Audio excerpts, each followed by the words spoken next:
listening to the Spirit podcast.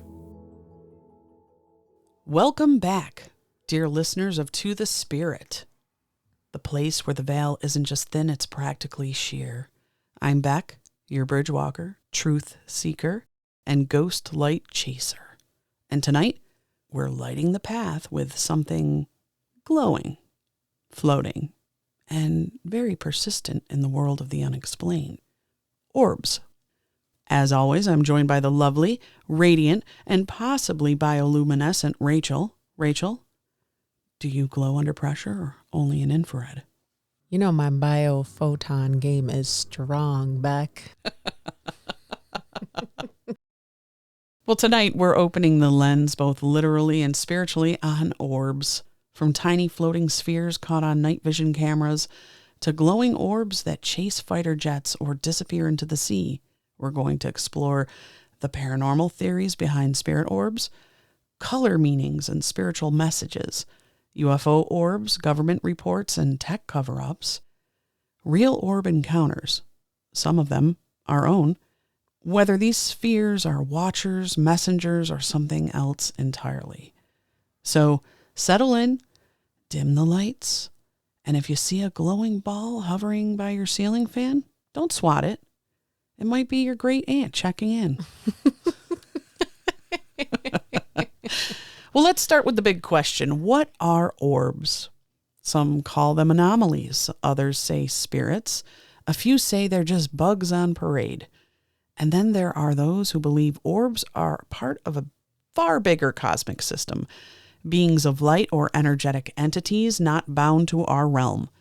Orbs are commonly seen as spherical lights floating in the air, visible on photo or video, especially with flash, often color-coded, shifting, or even behaving intelligently. Rach, when was the first time you heard of orbs being paranormal and not just dust?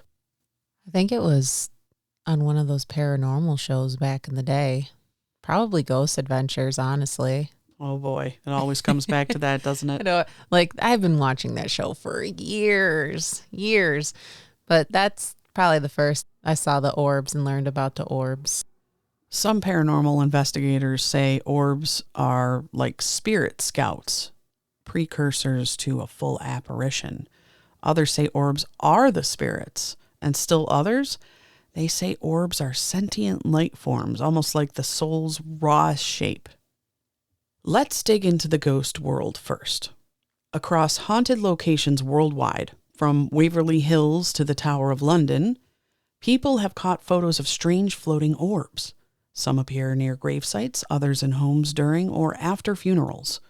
Children and animals often seem to notice them before adults do. The colors, too, are curious. Paranormal theorists believe color can signal mood, intent, or spirit type. White or clear equals neutral, peaceful. Blue, healing, tranquility, protection. Green, nature spirits, growth energy. Red or orange, strong emotional energy, anger, passion, unresolved trauma. Purple, spirit guides, higher beings, ascended souls. Gold, angelic, divine presence. Have you ever felt a color connection during a spiritual moment, like something is here and it's blue?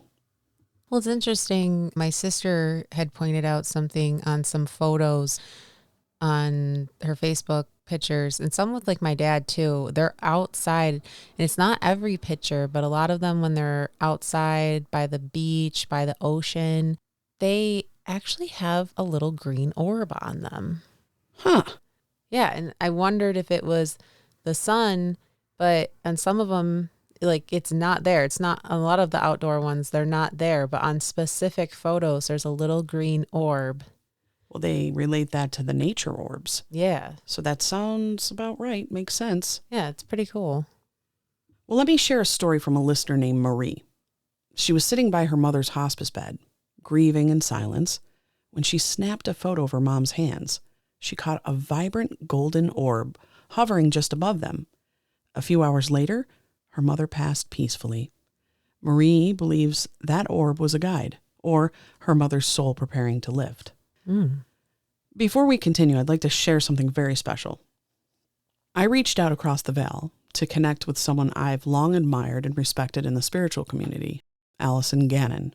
Allison was known for her deep work with spirit communication and mediumship, and she was no stranger to orbs. In fact, she used to capture them frequently in photographs and often wondered what exactly they were. And I used to do little videos for her, put her orb pictures in with music so she could send them off to her friends. And now from her place in the beyond, I was able to connect with her, and she offered us this. There are many layers to what you call orbs. I once believed they were simply spirit manifestations, brief flickers of those who had passed, and they are, but that's not all. They are messengers, gateways, sometimes even consciousness itself in motion. Some orbs are loved ones checking in, others are ancient watchers arriving uninvited, but never without purpose. You see, when you call to spirit with a true open heart, orbs are often the first to answer. They move with intention, with memory, with grace. Did I ever figure out what they truly are? Not completely, and I don't believe I was supposed to. That's the beauty of this path. We're meant to follow the light piece by piece, not to solve it like a riddle. So keep asking, keep wondering, and when you record this episode, remember, sometimes the orb is not the message. Sometimes it's the messenger. Thank you, Allison. Wherever you are, we feel your light. Now, we wouldn't be good ghost journalists without throwing on our skeptical hats for a minute. Science says orbs are dust, pollen, or moisture close to the lens. Flash or IR bounces off particles, creating circular artifacts.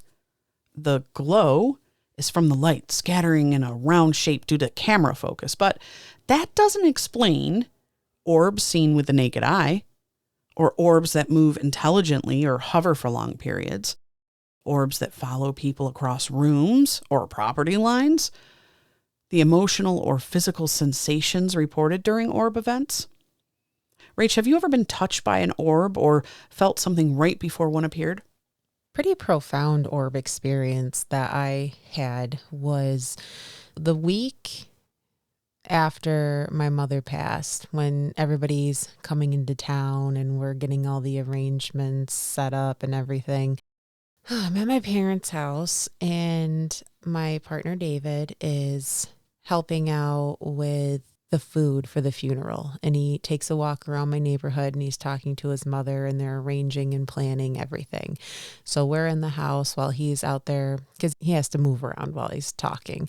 So I'm sitting in the house, and then David gets off the phone and he walks through the door in my parents' house, and all of a sudden my dad runs over to him and he's like, David, what is going on with you? David's like, What? he didn't know what the heck was going on. Yeah, what is going on? So my dad has his Ring doorbell. I'm so mad that I never had him send me this, because, didn't plan on being on ToThe Spirit one day where this would be essential. But as David's walking through the door on the Ring doorbell, and this is the beginning of November, and it was a strangely really nice November. The weather was really warm. So as he's walking in, there are all these tiny little white orbs shooting around him, surrounding him, shooting around. I'm like, what the heck is that? So we test it out. My sister and I go out in the front yard. Now, again, it's November. There are no bugs to be seen at all. Right. So as we're standing there and we look on the Ring doorbell, they're shooting around us. There are these little orbs, tiny little white ones that are just shooting around, and they're zipping around. So they almost have a little tail to them as they're just floating around us. And it was just like, I have no idea what it was or who it was, and it didn't happen again after that. But it was just crazy how much they were surrounding David, especially extra strong. That's crazy, because your mother had just passed, so I can see how it would be around you and your sister. Mm-hmm. Well, maybe she was just showing David the love. Yeah, it was a crazy week in general, because all the electricity, the lights and everything. There's definitely a lot of energetic things going on, but I really wish I had gotten that video sent, but you just have to go by my word. Trust me. I believe you. That's the phenomenon of orb clusters. Multiple lights appearing sometimes in specific formations. It's a very different dance than random airborne fluff. Mm-hmm. Hey, Spirit Seekers. Enjoying the show? Make sure to like, follow, and subscribe to The Spirit. Leave us a review on Apple or Spotify and share the love. We drop a new video every week on our YouTube channel covering paranormal, conspiracy, high strangeness, and more. Have questions or want to share your own spooky story? Drop us a line at tothespiritpod@gmail.com. Stay spirited.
All right, cue the X-Files theme because things are about to get extraterrestrial. UFO orbs, also known as UAP spheres, are some of the most wildly reported aerial anomalies in modern history. The 2022 Pentagon report specifically listed metallic orbs as a reoccurring UAP category. Some characteristics include hovering without propulsion, moving at hypersonic speeds without sound, entering water or solid ground, being tracked on radar but invisible to the eye. There's footage from Iraq, from Navy ships, even from high-altitude balloon missions. And these orbs, they're playing tag with the military. Do you think some of these spirit orbs and UFO orbs could be the same thing, or maybe just perceived differently? Yeah, there's different categories of orbs, and some of them are definitely extraterrestrial. And I think they can go into a form of an orb, like maybe that's not their true form, but they can shapeshift into that and float about. We've been seeing a lot of that on TikTok and all around, actually, especially this year. Yeah, more than ever, which is really interesting to me. Very interesting. There's a theory in quantum and spiritual circles. Orbs might be conscious data, beings not limited to our physical understanding of space and form. What a ghost hunter calls a spirit orb, an experiencer might call a light being or scoutcraft. At Skinwalker Ranch, for example, investigators have reported orbs draining equipment, causing radiation spikes, zipping away when approached, even melting ground material. And one researcher said the orbs weren't seen, they were felt, like a presence in the mind before the eyes could adjust. Here's where things get really wild. What if orbs are interdimensional? Spiritualists, shamans, and contactees alike have described orb encounters during altered states, meditation, trauma, near-death, or sleep paralysis. In many traditions, orbs are spirit messengers or protectors. They guide souls during astral travel. They appear when someone is awakening or shifting timelines. Maybe that's it, Rage. We've been shifting timelines like crazy. We sure have. Maybe that's why they're everywhere. Have you ever seen an orb during dream time or meditation? Yeah, it's interesting because a lot of times when I go to bed now, my room is pitch black. I have blackout curtains. I have a dark bedroom. But when I go to bed and I close my eyes, sometimes I see a radiating ball of light. So sometimes I see those orbs with my eyes closed. Uh-huh. It's crazy because it almost feels like there's a light on and you have your eyes closed. And then I open my eyes and it's completely pitch black. Well, that sounds like the woman that once told me when she was meditating, a blue orb floated into her third eye field, and she saw flashes of her past lives. She believes it wasn't a hallucination, but a visitor unlocking something ancient. That's interesting. As far as my experiences with orbs, I've caught a few on camera as well. Mm-hmm. Gettysburg, actually, I caught a few on camera, pictures of my friends when we were on the battlefield at night. And it was winter. It was December. There were no bugs. I had no explanation. It was bright, it was round and luminous, and it was large, and it was on my friend's chest. I also remember feeling that day very nauseous, and I actually had to run to the bathroom from the battlefield to the hotel because our hotel was not far off the battlefield. And I remember everyone saying, "She's just scared. She's just scared." And I had this overwhelming feeling of grief and nervousness, but I wasn't scared, but I blamed it on the Taco Bell. One time I had gone with my friends to a place called Star Hill, and it's a haunted road. It's got a history. And we went at night around Halloween. Actually, it might have been Halloween night. We went up in the dark. And this is a road that's so thin you can't turn around. There is a turnaround spot at the top, like a lookout, but we continued on and started descending down the hill.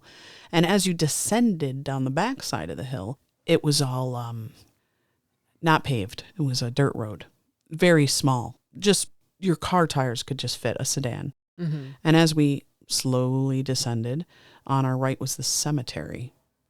It was an old cemetery, very small. My friends were telling ghost stories, and we all got out of the car, and my friend had a camera, and she was taking infrared pictures into the cemetery. And I remember feeling very nervous.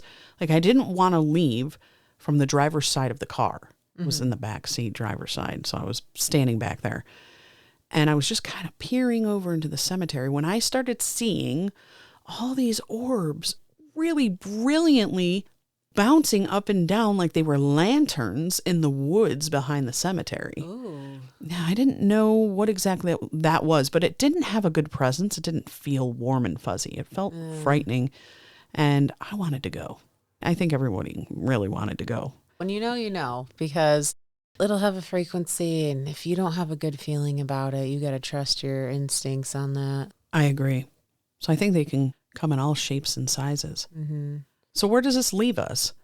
Orbs might be spirits, souls, light beings, alien tech, interdimensional intelligence, or, yes, floating drywall specks that got a little too confident. Yeah, sometimes they really are bugs and dust. Yeah. You got to differentiate. But after hearing hundreds of stories, some breathtaking, some bone-chilling, it's hard to chalk them all up to dust bunnies with a light budget. They appear when emotions are high, when the veil is thin, when something wants to be seen. They hover, blink, watch, and maybe, just maybe, they're waiting for us to wake up and notice them. Final glow thoughts before we let our orbs drift home?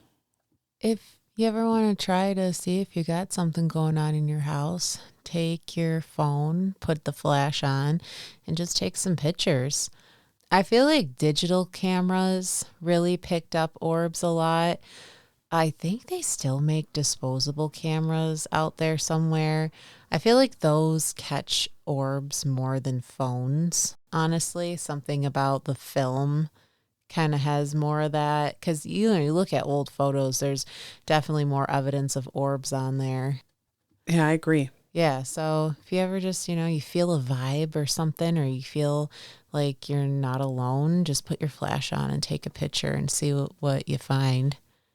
Because sometimes people have even told me that they've captured orbs, and when you look in it, they can see faces in the orbs. Yes, and I think I've seen some photos like that as well. Those are extra spooky. Thank you to all our listeners who walk this path with wonder. If you've seen an orb, whether in a haunted house, on a dark road, or in a dream, Send us your story at tothespiritpod@gmail.com. We love hearing what the veil reveals to each of you. You can find us on YouTube, Instagram, Spotify, or floating softly in your backyard at 3 a.m. Till next time, stay curious, stay grounded, And never underestimate the intelligence of a sphere with nowhere to be but everywhere at once. To the spirit. Podcast. Supernatural science. Aliens. Ghost. Psychic. Mystic. Spirit. Divine source. Heaven. It's magic.